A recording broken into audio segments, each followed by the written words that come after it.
Hi, everybody. Welcome to Coach Playbook with Paul LaPolice, your home for elite CFL breakdown analysis. Today, Western semifinal, Saskatchewan Roughriders versus the BC Lions. We're going to look at the Saskatchewan Roughriders defense, what they did last week. Really good things. A lot of zone coverage was a staple of theirs. They were able to get a couple interceptions. They also were able to stop the run and get some pass rush going on Vernon Adams. So really excellent effort and some good stuff. We're going to watch about 8 or 10 clips and go through and teach you a little bit what they do defensively. Before I go, please turn notifications on after you subscribe to the page. It helps support us and lets us know you're watching. Let's open the playbook on the Saskatchewan Roughriders defense in the Western semifinal.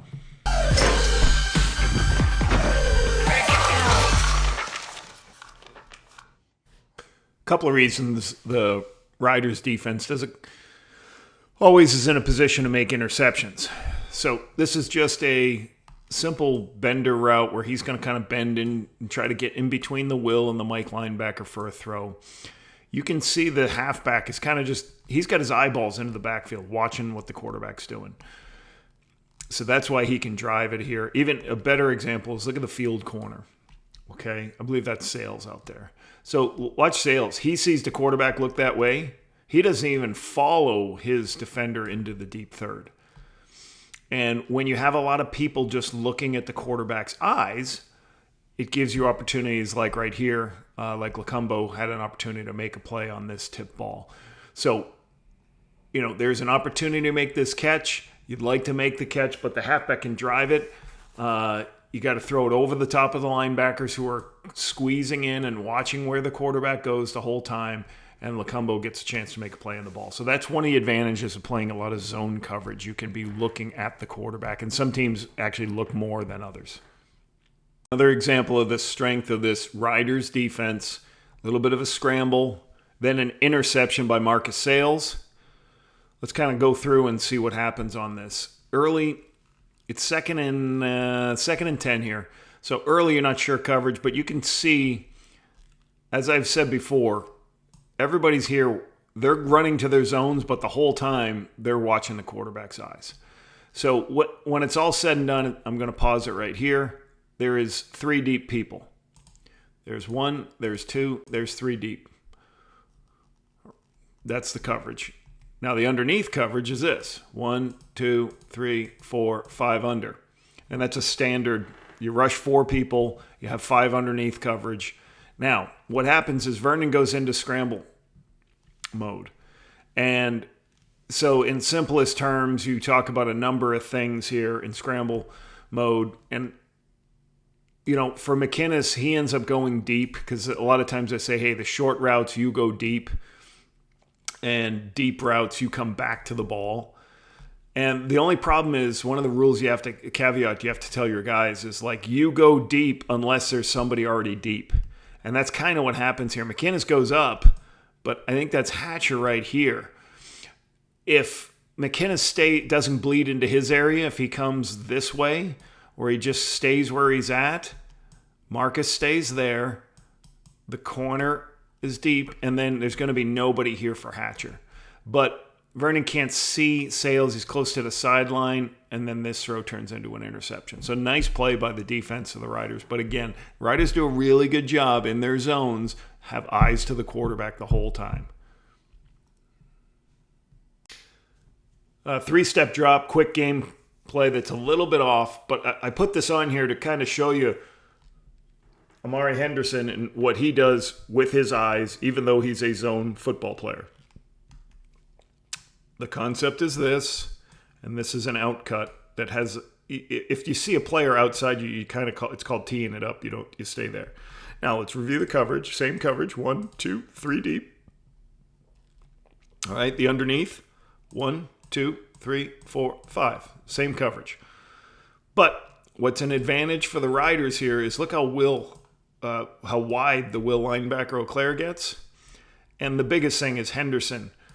He's the deep player, but he's the low player. And he knows that this route's coming because he just watches his eyes see him. He's just watching that he takes no drop. He's getting to throw. So he's going to try to drive it and make the play. So great instincts, great uses and eyes, recognizing the coverage. And I'll go to a second angle so you can see it.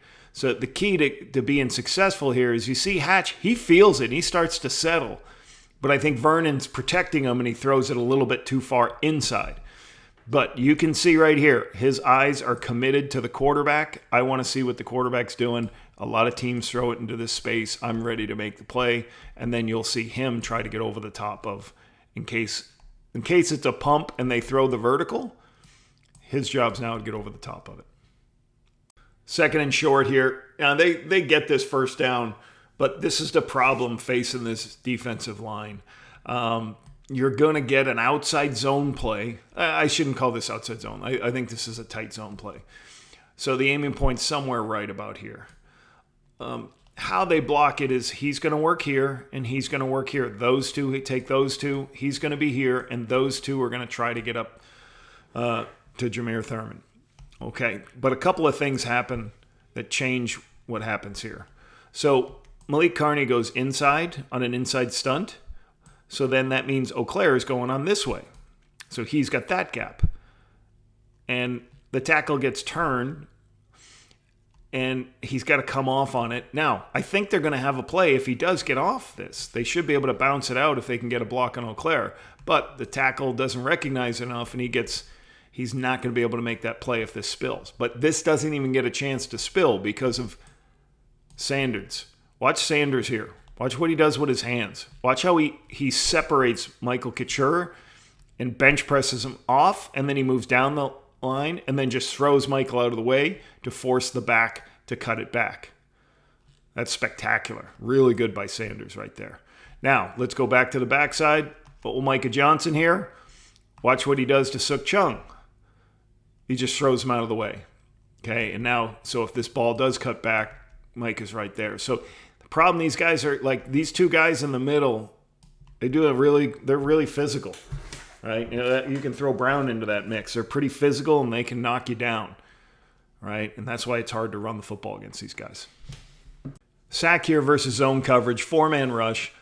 It's a little interesting on this one play because Vernon changes his drop. And what I mean by that is, watch, he just takes one step and he's ready to throw the football. So normally on routes a little bit deeper, you might take maybe a 3-step drop in gun or at least a little bit more time away from the line of scrimmage. But it looks like he's ready to throw right now.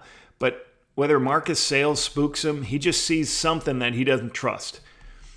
And unfortunately, the O-line, with him not getting a lot of depth and the O-line struggles on this. The D-line really did a good job rushing here. So if you start to the left and you look at Broxton here on Malik Carney, see how he gets pushed in. Carney does a good job of denting him into Vernon. And then if we look over here on the right-hand side on Perkins, you watch Cox on Perkins, he just pushes him straight back. And Couture also gets beat by Micah. So now Vernon feels all that. So that's a really good job by the defensive line of the Riders. A little bit of disguise, but the same coverage each time. Forces a scramble by Vernon. If you start to the wide side of the field, that's what I mean by a disguise. The half is low, the corner's high. Usually he's the deep third player. He's the curl flat player. But in the cadence, and once the ball snapped, he drops down low and he goes high. So they're just exchanging responsibilities. Not a big deal. All right. If we review what the coverage is, 1, 2, 3. I've said this a few times already in this clip. See underneath, 1, 2, 3, 4, 5, and 4-man rush. That's what they like to do. So they all have eyes. They're trying to get a post in the middle of the field, and they have a vertical on the outside. If you watch the Will linebackers inside of the post, the corner starts running underneath. He kind of stops a little bit. He gets run by, but now the halfback's in a position to play outside of that one there, and you got a free safety to take that one. And unfortunately for Vernon, there's just nobody coming back on this side of the field. There's nobody back in this space as he goes to scramble. The 4-man rush starts to get home, and he feels it, and he cops out. There's just nobody on that side of the field. So good coverage. Okay, this last one really sealed the deal with Lacumbo getting his first interception of his career.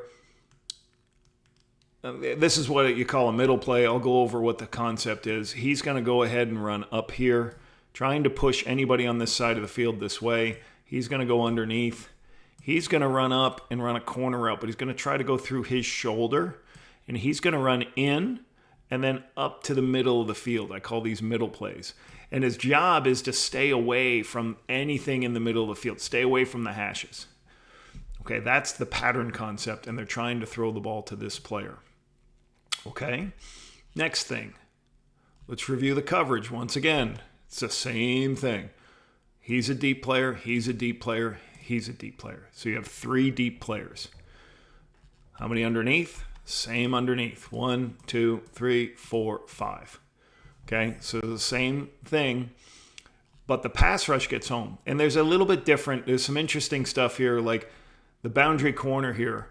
When he recognizes that he's now going to the middle of the field, he actually follows him, which you don't see that often, but that's kind of interesting. Maybe they said by scheme if you do this. Now, I think this is Hatcher. I love what he's doing. He is trying his best to stay away from the free safety. He's not running to the middle of the field. And that's exactly how you want to do it. But what happens is the protection breaks down, and it takes too long for Vernon to climb and throw it. And then by the time he can get the ball up in the air, it's just too late because there is a deep third player. So if that player is way over here, maybe you can still throw this. But when it's this late, the ball's in the air that long, you put your free safety in a position to make the play. That's what happens. Let's take a look at it from here. So right there, that's what you're trying to do. You're trying to get him to move as much as you can and then him replace this space away from the free. And it's open. But here's what happened. Movement by the D-line forces him inside, up. Now he throws it. It's just too much time in the air, okay, and too close to the free safety when it's a cover 3 free safety. What I mean by a cover 3 safety is a middle closed safety. Gives him too much time to make the play. So really good game by the Riders defense. Look forward to seeing what they do this week against the Bombers.